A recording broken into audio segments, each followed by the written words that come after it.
la déstabilisation d'un certain nombre de pays et sur les gens qui, en Afrique, ce que j'ai appelé, avec une comparaison que j'ai prise chez Lénine, la fameuse bourgeoisie comprador, j'ai appelé ça l'opposition comprador. Qu'est-ce que c'était les compradors? C'était du temps du colonialisme portugais à Macao, des Chinois qui acceptaient la domination coloniale portugaise à condition de garder une part de l'économie et du commerce.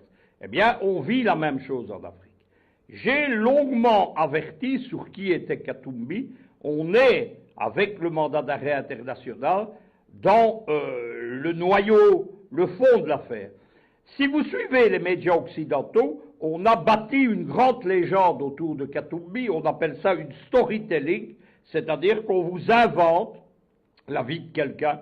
Il y a notamment un film, Katumbi, gouverneur du Katanga, qui a été financé en partie par Arte.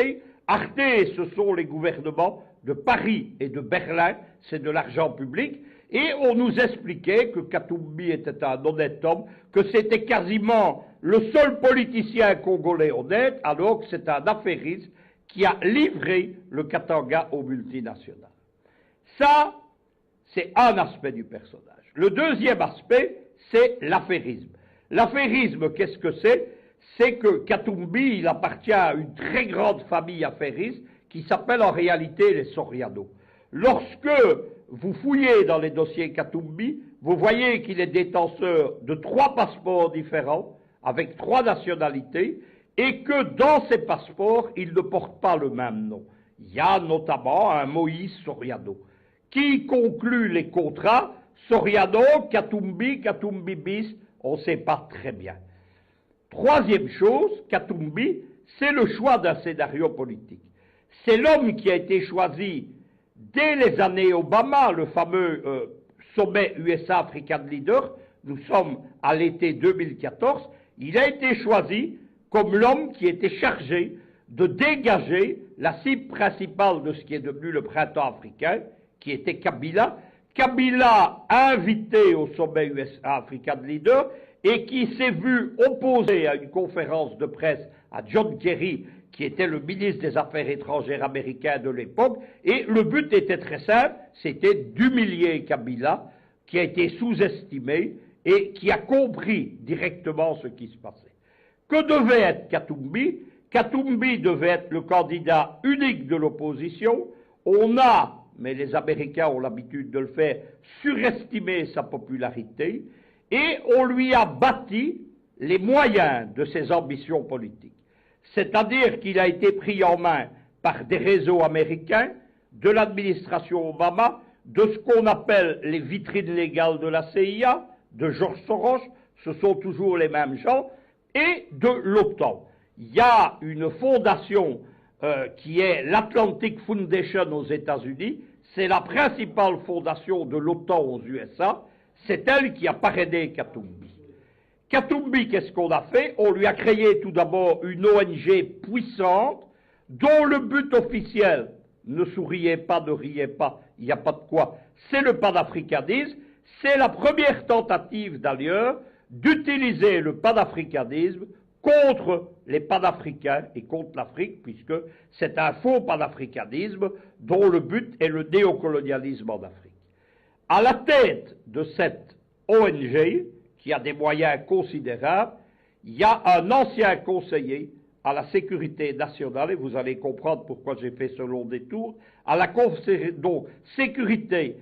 conseiller à la sécurité nationale d'Obama, c'est le général Jones. Le général Jones, lorsqu'il cesse d'être conseiller, c'est un militaire du Pentagone à la retraite. Aux États-Unis, les généraux sont à la retraite très jeunes, dans la quarantaine, et ils se lancent dans le public. Le général Jones, il a fait comme tous les généraux du Pentagone, il a créé une firme de sécurité et de mercenaires, mais on dit aujourd'hui des contractuels, c'est l'International Jones Group. Le groupe international Jones qui procure notamment des gardes du corps, qui procure des gardes de sécurité dans toute l'Afrique. Jones a une particularité, il dirige une firme de mercenaires, il est bien introduit dans l'administration américaine, mais c'est aussi le principal administrateur de l'ONG de Kabila. Kabila, à un moment donné, introduit des mercenaires au Congo sous prétexte, dit-on, d'assurer sa sécurité. En réalité, il prépare un mauvais coup. Ces gens sont arrêtés.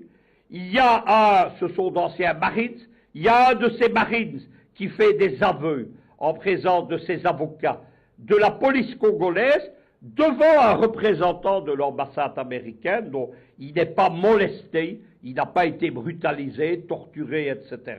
C'est un homme qui a compris que pour rentrer au pays, il fallait avouer. À partir de ce moment-là, le parquet général congolais lance une procédure pour déstabilisation et subversion de l'État congolais, pour utilisation de mercenaires, et c'est le début de l'affaire qui vaut aujourd'hui à Katumbi d'être poursuivi.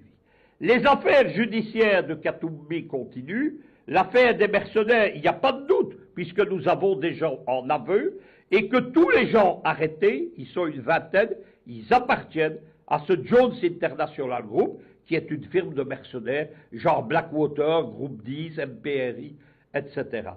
Katumbi est poursuivi pour une série de malversations.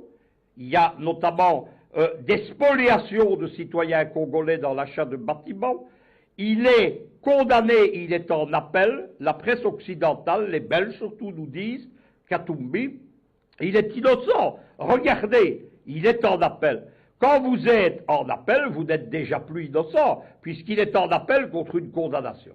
Deuxième procédure qui suit, c'est la procédure, l'affaire, ce qu'on appelle l'affaire des mercenaires, je le répète, sur lequel il n'y a pas de doute.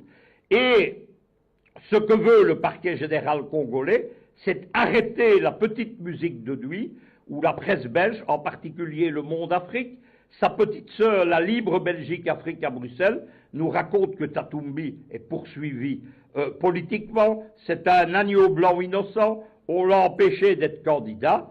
Il n'a pas pu venir déposer sa candidature, non pas parce qu'on lui a interdit de rentrer, mais parce qu'il y a un mandat d'arrêt international contre lui et qu'il conviendrait qu'il se constitue prisonnier et qu'il soit incarcéré, ce qui suffit d'ailleurs à empêcher sa candidature aux élections.